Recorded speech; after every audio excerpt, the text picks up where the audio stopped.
Good morning बच्चों। Computer के lecture number 2 में आपका स्वागत है। ये लेक्चर क्लास 6 के स्टूडेंट्स के लिए हैं। मैं आपका कंप्यूटर टीचर अमित सिंह चौहान। तो चलिए शुरू करते हैं। आज के जो टॉपिक हैं उसमें हम 3 चीज़ें कवर करेंगे। पहला इनपुट डिवाइसेस, दूसरा आउटपुट डिवाइसेस और तीसरा स्टोरेज डिवाइसेस।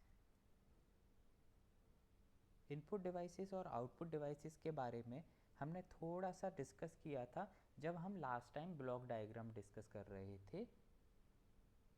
आज हम इन दोनों को विस्तार में पढ़ेंगे। सबसे पहले हम इनपुट डिवाइसेस के बारे में जानते हैं।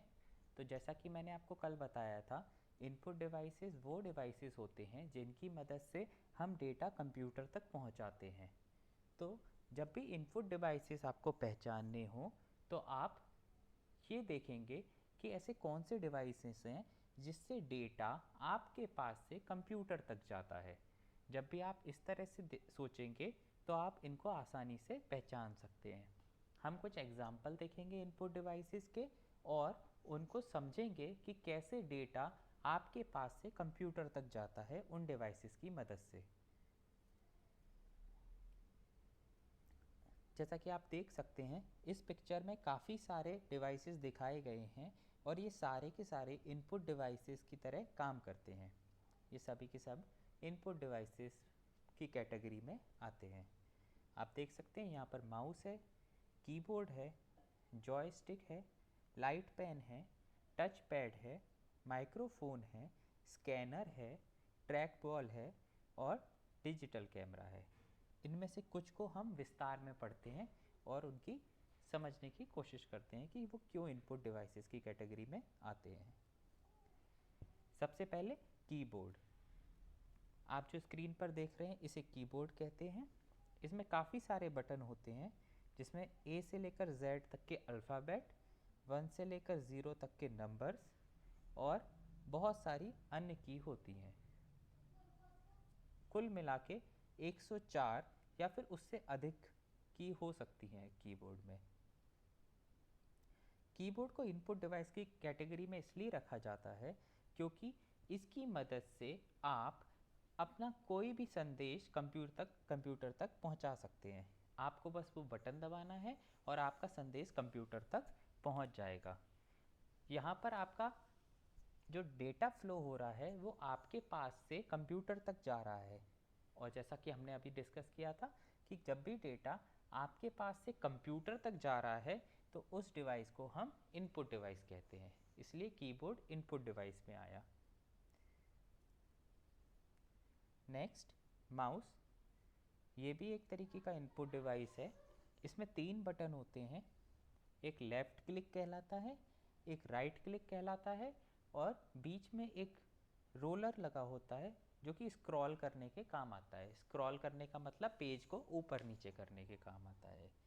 जो लेफ़्ट क्लिक होता है वो प्राइमरी एक्शन के लिए होता है, मतलब मेन काम हम सारा लेफ़्ट क्लिक से करेंगे और जो अदर काम है हमारा मेन काम के अलावा वो सारा हम राइट क्लिक से करते हैं।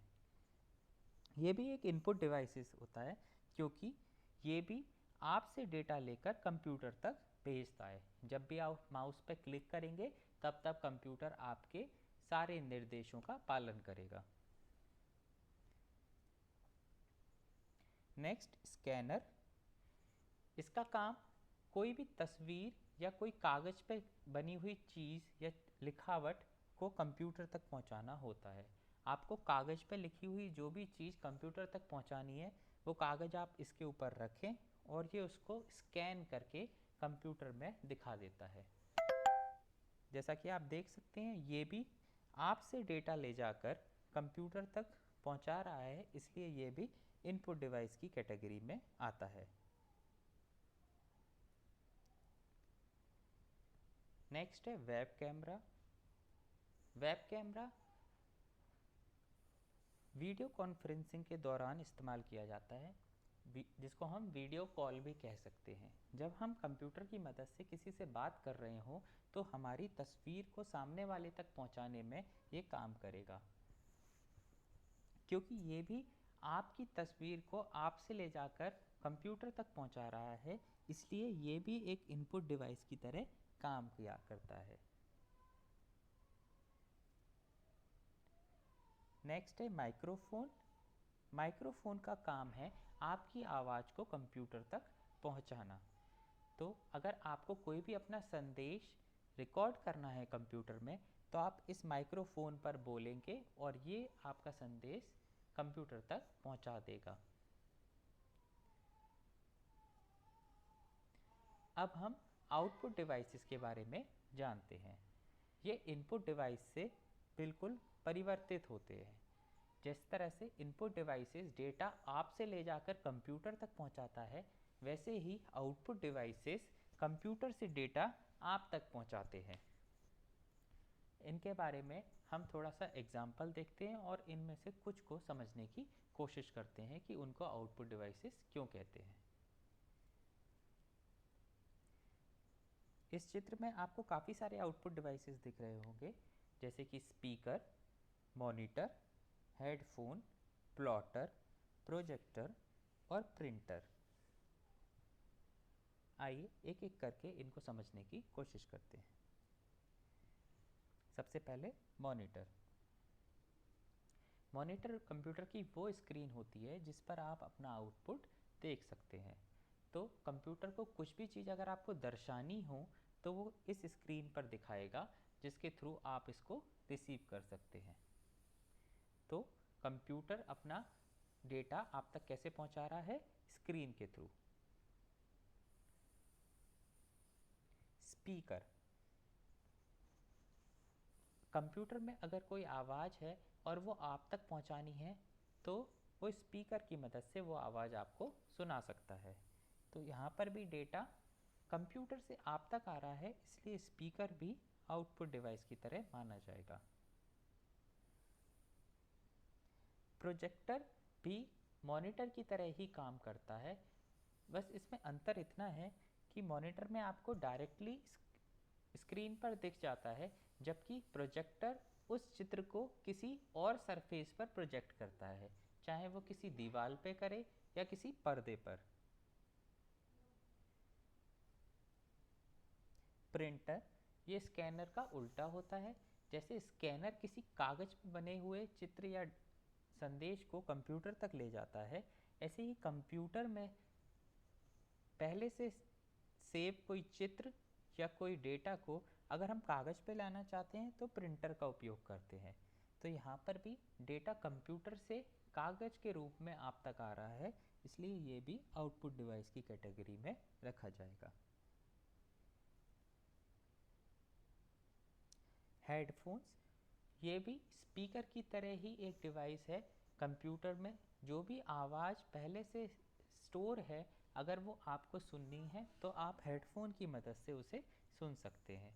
तो यहाँ पर भी डेटा कंप्यूटर से आप तक आ रहा है, इसलिए हेडफोन भी आउटपुट डिवाइसेस की कैटेगरी में आता है।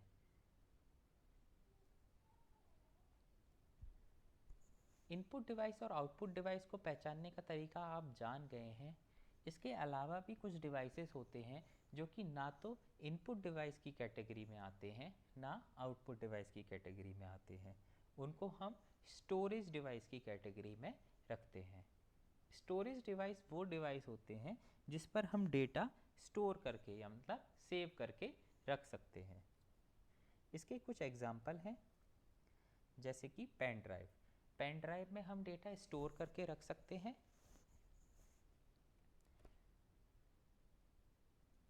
हार्ड डिस्क, हार्ड डिस्क में भी हम डेटा स्टोर करके रख सकते हैं। पेन ड्राइव और हार्ड डिस्क में अंतर ये है कि पेन ड्राइव से डेटा काफ़ी जल्दी कॉपी हो जाता है, अगर आपको पेन ड्राइव में स्टोर करना हो तो भी और पेन ड्राइव से निकालना हो तो भी। जबकि हार्ड डिस्क में डेटा स्लो स्पीड से कॉपी और बाहर निकलता है। लेकिन क्योंकि ये पेन ड्राइव की कंपैरिजन में सस्ती पड़ती है, इसलिए इसको हम काफ़ी तौर पे यूज़ करते हैं। हार्ड डिस्क की कंपैरिजन में पेन ड्राइव महंगी पड़ती है। सीडी और डीवीडी भी स्टोरेज डेटा डिवाइस की कैटेगरी में आते हैं, क्योंकि सीडी और डीवीडी में भी हम डेटा को स्टोर किया जा सकता है। आज के लिए इतना ही। Thank you.